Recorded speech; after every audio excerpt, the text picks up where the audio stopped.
Well, hello everyone. This is Carrie Beck with Family eBiz. Having a little technical issues here, trying to make this thing sort of get so there's not a light bulb right above my head. Anyway, that's because I'm not at my house. I'm at my daughter's house. The girls are upstairs resting for about an hour so I can make these two lives. Then we're going to go in and we're going to make some videos on the first Thanksgiving. It's going to be so much fun.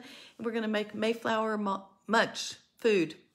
Okay, so let's move on. Today, what I want to talk to you about is your sales page. We talked last time about sales page. I'm going to review that in a minute. Today, we're going to talk about headlines, meaning what is that first thing that they see? Is it just the name of who you are? I mean, how are you getting their attention with all the millions of other web pages? That headline better capture their attention because that's what's going to get them to read the next sentence and the next and the next. What I talked about last time was sales pages should start off hitting emotions and showing benefits. The problem is most of us, me included, I just write what's included. Oh, and it's this many videos and I'm going to teach you this, this, and this. You need to find out what their pain point is, what is their problem, and what is the change that your product is going to make in their life. That's what we talked about. So if you didn't see that video, go back and watch it from a couple weeks ago about what's the number one most important thing that you need to include in your videos. It's sort of bothering me, this. There we go. Let's see if that's any better a little. Okay, so let's talk about headlines. Why are headlines so important? If you've never heard of David Ogilvy, he is a man in advertising. Oh my gosh, 60s, 70s, 80s, I believe, long-time advertiser.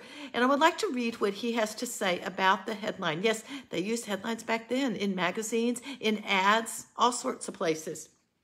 On the average, 5 times as many people read the headline as read the body copy, meaning headline here, all the copy here is the body.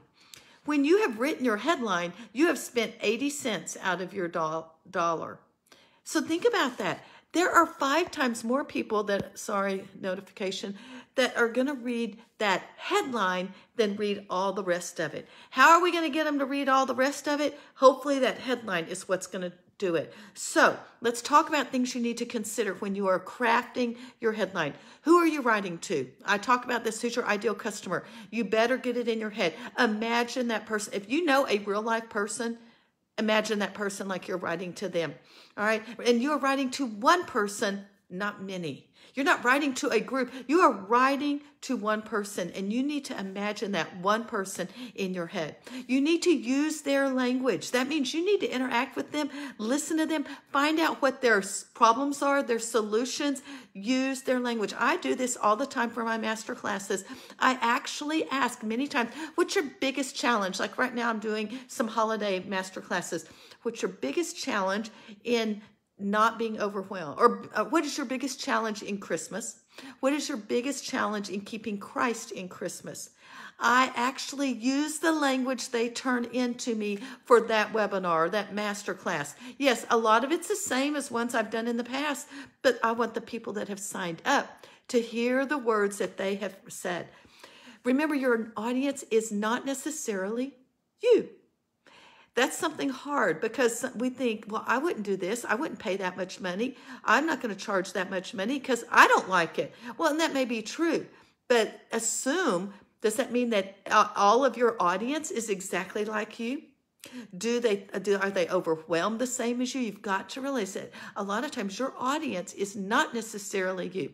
So you want to write to one person. You want to imagine that ideal customer as you write your headline. Use your language, their language, and your audience isn't you. Use power words, all right? Now, I'm not going to go through a whole bunch. I've got 4 power words that I want to share with you. These power words will provoke emotion. One of the first phrases that I learned when I was studying copy and learning how to write headlines about 15 years ago was the word discover. Discover, blah, blah, blah, blah, blah, blah. Instead of learn, blah, blah, blah, blah, blah. Why? Learn sounds like, oh, I've got to learn it. It's sort of got a little bit of a negative. It's sort of like it's going to be hard. Discover has a little bit different tone to it. It's like, oh, I'm going to discover these 3 secrets, or I'm going to discover how to do this or that. Which leads me to the second one, how to. If you can teach someone, if you can say how to, and let's say we're right now in the middle of Christmas time and people are trying how to buy all your gifts for $100. I don't know, I'm just making something up. How to buy all your gifts $10 a person or whatever. How to stay within your budget. And you can use some other ones, but if you can show them this is how to, they're going to keep reading. Because if you use the words and whatever your pain point is that they have, then that how to will hit them right here where they need it. All right, so how to discover proven. You want to share proven things. You don't just want to make it up. So you need to share proven ways. It may be proven because it has worked for you.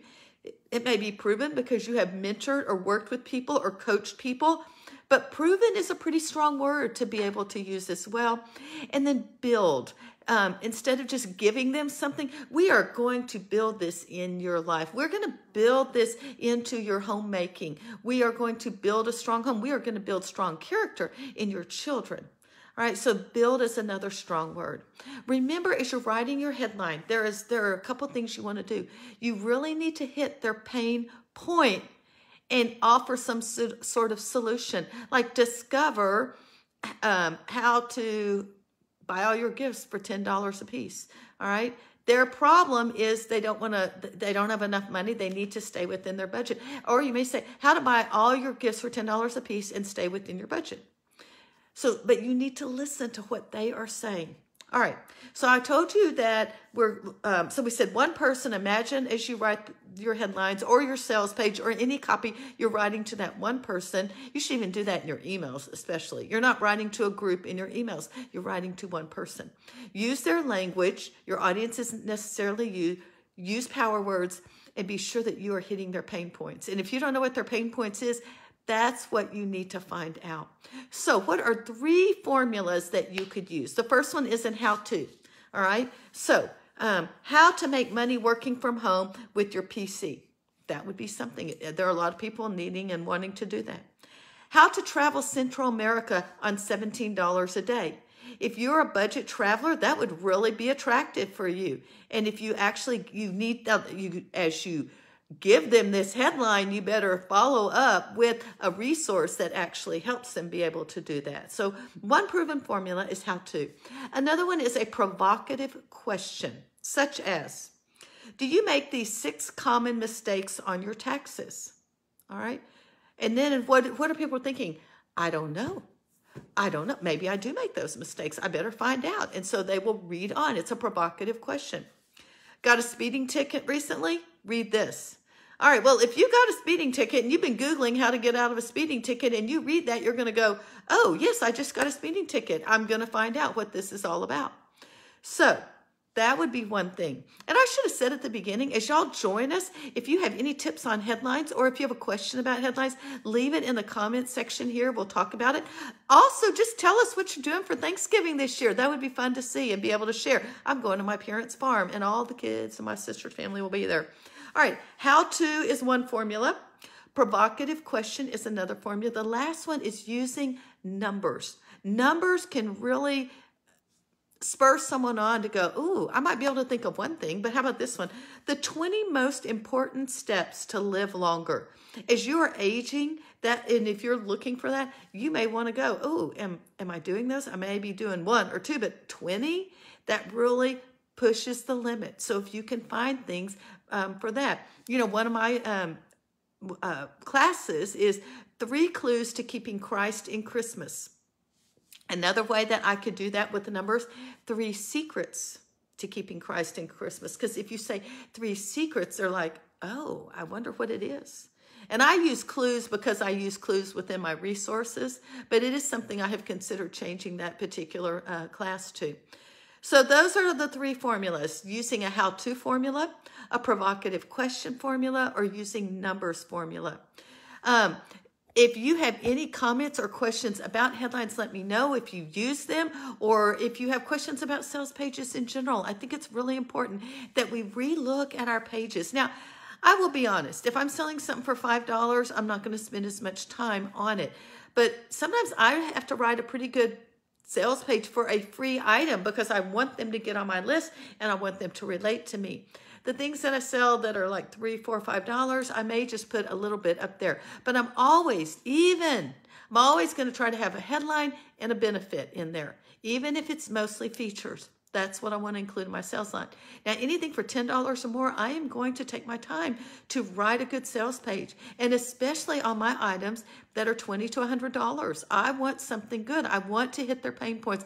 I want them to read my page, and as soon as they start to read it, think, this person knows who I am.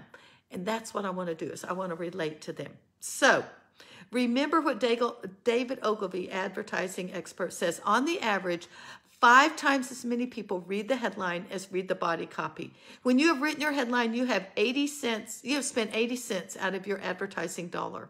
Now, if you would like a little more information just on getting your business up and going and online, we have a Family eBiz blueprint.